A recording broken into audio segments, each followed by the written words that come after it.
Most people only know the winning version.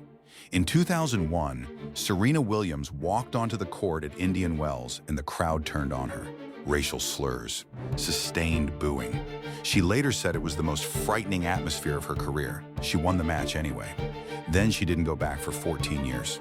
Not because she broke down, because she didn't need that room to keep building. And here's what those 14 years looked like. Grand slam after grand slam, title after title. She kept showing up to every other court, every other morning, every other practice session, in a sport that had handed her one of the most public humiliations imaginable.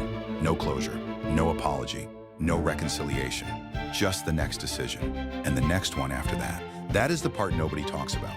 Discipline is not about feeling motivated after things get better.